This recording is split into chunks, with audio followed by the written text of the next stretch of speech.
Welcome to this week's Riks Europe Round Up. In the panel, as always, Peter Klepper and Elias Norgren. Welcome. Thank you, Rebecca. Thank you. So today's topic's Trump's tariff war with the EU. Will Russia agree to a ceasefire? And Germany, the election aftermath. What coalition government will Germany see? So we'll start off with topic one, Trump's trade war with the EU. Peter, do you think the EU is prepared enough politically and economically to respond to a renewed Trump trade war?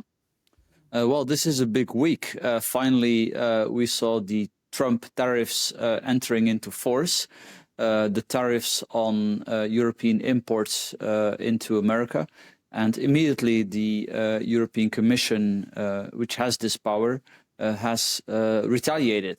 They have introduced counter tariffs. Now, we aren't even 24 hours in, and Trump has already announced he will react to the counter reaction.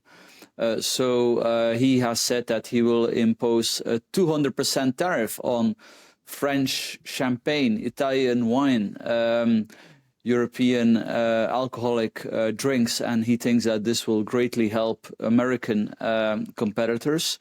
So yeah, this thing is clearly escalating. It didn't help, of course, that the EU was specifically targeting products like Harley-Davidson motorcycles from Republican-leaning states in America. So now I think and I hope that we will see both sides sitting together before this escalates further, because stock exchanges have been tanking.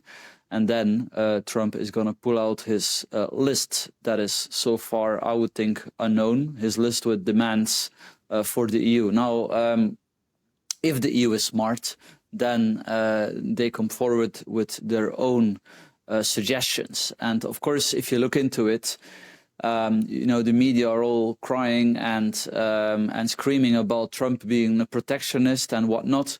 And factually, this is the case. Of course, he just introduced tariffs. He declared himself to be a tariff man. But it's surprising that the same anger and fury is not oriented at trade blocs like the EU that in many cases have higher tariffs than America, specifically when you look at agricultural products, cars. So if the EU is smart, they will say, look, I mean, we know we have sinned. We're happy to also reduce some of our tariffs, at least on some of these things. Furthermore, the EU has also been coming up with a whole range of protectionist regulations that are indirectly also preventing competitors entering the European market. And also here, I think the EU ought to say, look, I mean, we have sinned. These are very recent regulations. Many of them have not been into force. Think about the deforestation directive, for example, which introduces a whole range of bureaucracy on imports of wood into Europe. The American timber lobby has been lobbying Trump to make sure that the EU doesn't go forward with this. Originally, actually, it was Malaysia that was angry. They import a lot of palm oil into Europe that is supposed to see as a danger to deforestation. But in recent years, this country has been making a lot of progress. And their most recent standards, which the EU refuses to recognize, are actually more stringent than the EU's. Also, Brazil was very angry about that. We have seen due diligence bureaucracy that the EU is imposing on companies. They're telling companies you can only import in the EU if you sort of you track your whole supply chain, which is very burdensome and sometimes simply not possible. So Trump would even, I think, be doing European business a favor by telling the EU, look, in exchange for me lifting some of my tariffs, you have to also get rid of this protectionism. I think I'd like to add a different perspective on the topic of tariffs, because this has been this is very a conflict-filled area of discussion, it feels like, because most of our world order right now concerns that trade should always be able to flow freely. Now, I believe there are some positives that can be salvaged from the imposition of these tariffs, such as that Europeans are starting to produce more of their own products of the kinds that they are now refusing to import from the United States, and that the United States may also be able to start producing some of its own products that it can no longer get from the EU. So I'll still like to raise that sort of nationalistic outlook on this topic, because I don't think that tariffs and trade barriers are essentially the end of the world. And I would also like to add that, I mean, with regards to EU tariffs, I mean, things such as climate tariffs, for example, they're not really designed to protect the internal market. They're not designed to protect producers in the EU. They're only designed to sort of force this climate policy, essentially globally and worldwide. So these are two very different things, in my opinion. You can't really compare these types of climate tariffs to protectionism of measures that are designed to protect your own producers in the EU. So, but just like Peter Kleppe, I hope that maybe the EU will seek to will be forced to maybe abandon some of these more ridiculous and some of these tariffs that are really hard to defend from like a consumer point of view, such as the climate tariffs. That might be something positive that could come out of this trade war, which I don't think the EU is going to win against the United States, to be entirely honest. Well, yeah, if I can just, of course, I mean, this reasoning is now increasing indeed, especially in the United States, but not only there, that you need to sort of protect industry.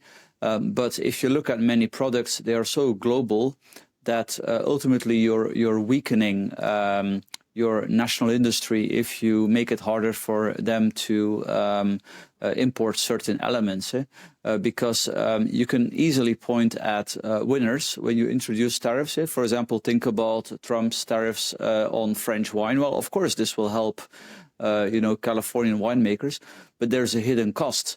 These winemakers will see less pressure, they will see less competitive pressure, and they may lose in the end. I believe that's one reason why German car manufacturers have been weakened over the last 10, 15 years. They were sort of helped not so much by tariffs, but by a weaker and weaker euro. Which sort of, served as a signal that they no longer had to make an effort to listen to what the consumer actually wants as much. Of course, on top of that, there were a lot of climate policies also hurting them. But yeah, in the first place, people say, oh, we have this globalized world now. Actually, in many cases, especially agriculture, there's lots and tons of protectionism. And to, give a little bit of concession to the protectionist, sometimes it can be justified. For example, the European Commission is now working on making sure that not too many of our medicines are produced in China. At the moment, sometimes 80% supply of antibiotics is coming from China. And of course, when it comes to security, then I do think you have to, abandon individual freedom to a degree. It's sad, but you need to be secure, right? But obviously all kinds of special interests then try to expand this reasoning to all kinds of things that have nothing to do with security. Moving on to our second topic for the day. Will Russia agree to a ceasefire? This is, of course, controversial. Many different speculations surrounding this. Elias, what would you say? Could a ceasefire in 2025 actually happen? And would it serve Russia's long-term strategy better than a continued war? Well, likely in 2025 at the very least. But I think that the nature of these discussions that are held between the United States and Russia and Ukraine, they're they're prone to change, right? They're prone to the attitudes of Donald Trump on one particular day, it seems. I mean, maybe there is some overarching strategy to all of this. I believe there probably is something that Donald Trump knows he is doing, and he's doing it right. But from an outside as an outsider viewer who can't really obviously know what is going on in the mind of Donald Trump and behind the closed doors of these negotiations, everything seems to be very like random and chaotic. So, you know, for what it's worth to like comment on this one particular instance of, oh, well, Russia is not going to agree to a ceasefire today. Well, this may be obsolete information in a couple of days only. Maybe we won't even be able to get out this video before this is obsolete information. So I think this is a very interesting topic about how the media is trying to cover the Russia-Ukraine conflict with these sensationalistic outlook on things, that, oh, well, Donald Trump is now he's successful, oh no, he's failed, and all of these, you know, these radical turns that this story arc just sort of takes at every minute. It's just sort of amusing to try to keep up with this, because I think that in a few months we're probably going to see something be paid off with regards to achieving this peace between Russia and the Ukraine. But I don't think it's going to be happening in the next few days. Just checking. Did you want to add anything, Peter? Yeah, absolutely. So I think it's definitely money time now. We have been waiting for this for a long time. I mean, it was always clear that Ukraine would have to go along with whatever the United States wants. I mean, they're completely dependent in terms of military capacity on the United States, on its intelligence services.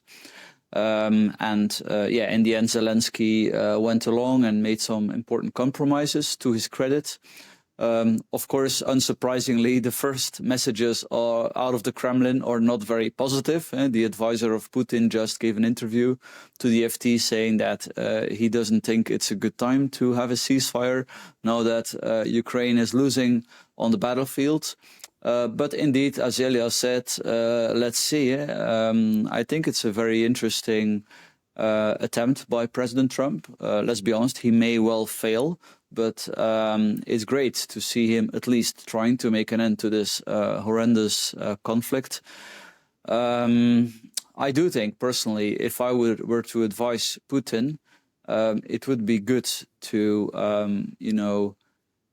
take this opportunity, because I don't think Russia will get many more opportunities in the future where an American president is open to engage with Russia, especially after the crimes committed by Russia. If you look at what they've been doing in Ukraine, it's terrible. So this is a very significant window of opportunity for Putin. Of course, if he goes along, then he loses his conflict, which he can use at home in Russia to try to divert attention from all the stealing and the looting that happens in Moscow by his cronies and the criminals around him. But yeah, will he do that? I don't know. Even if he says yes, he may do no afterwards. They may not respect the ceasefire, of course. But, Trump is not only trying to create peace, or a ceasefire at least, in Ukraine. He's also to pull Russia out of the orbit of China, and this is the big game. We saw joint drills with China, Iran, and Russia together, and this is all very concerning. Of course, we saw North Korean soldiers on a European battlefield, profoundly concerning. So in a way, yes, it's easy to bash Trump for engaging with Putin after Putin has committed all these crimes, yes. But if you follow realpolitik and you look at it in the long term, I mean, China is a geopolitical rival, and it's not ideal for Russia to be entirely in their camp. It would be actually quite convenient, at least, to have a bit more space between Russia and China. So if President Trump's attempt works and there is a ceasefire, Ukraine ending up pretty much de facto as a Western country in the Western camp, and Russia sort of taken slightly out of the Chinese camp, I think history will then, judge very favorably about President Trump. And also the rest of Europe, if they decide to let go of their ideological resistance towards Russia even existing. That appears to be the modus that many countries in Eastern Europe in particular, but just generally in the liberal establishment of Europe, they seems to be sort of beset on not allowing Russia to exist as a great power, which I think is a mistake, because if you, as you were onto, if you can claim them away from the Chinese sphere of influence, I think that will benefit European security in the long run. Also economically, of course, it would help Europe's heavy industry to be able to rely again on Russian gas. So yeah, I mean, there's some opportunities there, but it's admittedly it's all very cynical. If you're a victim in the Ukrainian war, you will find this very difficult to believe that this happens, and I think, that's of course perfectly understandable. But yeah, we need, I think, on the long term to have some, arrangement with Russia of some sort. Now, if everything fails, if Trump completely fails, at least he will have achieved one thing, which is that European countries, Western European countries, take their defense a lot more serious than before, and in itself, that's already a win. Moving on to topic 3, Germany. Elias, is the CDU able to put up anything against these demands from the Social Democrats following the German election results? Well, to start off with what these demands actually are, they're among some other things that illegal migrants should not be forced to leave Germany. It's also that deportations should actually be seen as a last resort for illegal migrants who are, for example, committing crimes. I think the baseline here seems to be that Germany should continue the mass migration experiment, and they're also trying to open up the back doors essentially to more mass migration through labor immigration. So these are some basically just ridiculous, actually, demands that the SPD has put on the Christian Democrats and Friedrich Merz. But I don't think he's really in any position to do anything but accept these demands, because I think that he's ideologically also in line with letting mass migration continue to Europe. Because we saw, obviously, as we saw in the day after the German election, Friedrich Merz reneged on his promise to shut the border to all asylum seekers in general. So this is something that the German voters should be very disappointed, I think, because I think most of them voted to see secure actual efforts to securing the borders of Germany and making sure that illegals stay out, that dangerous migrants stay out, and perhaps to some extent also that people, even if they are legal, even if they are not criminal, that they should leave Germany if they do not adapt socially, culturally, or economically to what Germany actually should be. I mean, I feel like many Germans, just like many other Europeans across our continent, feel like their home country isn't their home country anymore because there's so many foreigners. And this just seems to be the path that also the Christian Democrats are still dedicated to going down.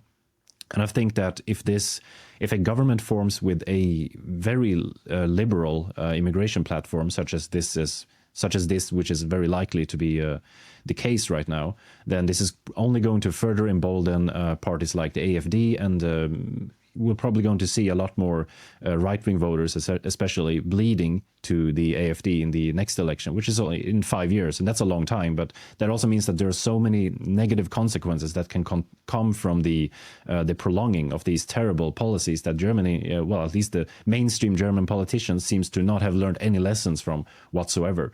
So these are very dire times for Germany, I think, and it's also a very dire time for Europe as a whole, because Germany is a leading nation in the EU. Obviously, it sets the tone for what could very well be the migration policy of the EU for a long time coming.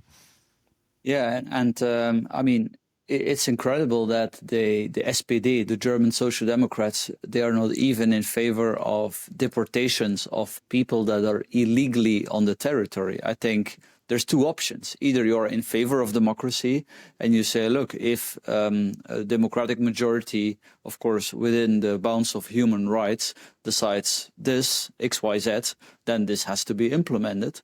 Or you are against democracy, right? There's no middle way. And this is blatantly and anti-democratic, what the German socialists are trying to push on the Christian Democrats. And I agree with you. I'm afraid that Friedrich Merz, also because he has a very left-leaning Merkel side of his party, that he will simply bend to this pressure. And there was some other document recently published on energy policy, and there we could not even find anything about nuclear power, nuclear fission. So the current nuclear power plants are based on nuclear fission, splitting atoms.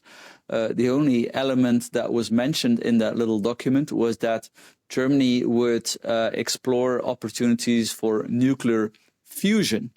But nuclear fusion is, well, the joke about nuclear fusion, it has been 50 years away from becoming a thing for already 50 years.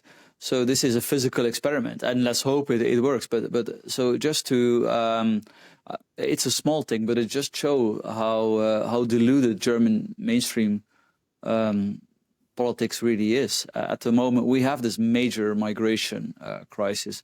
We have a major economic crisis, deindustrialization of Germany, the economic motor of Europe. The EU still has not. The EU still has not decided to lift its ban on the combustion engine, Germany's prime export product. So even the very minimal things they need to do, they are refusing to do.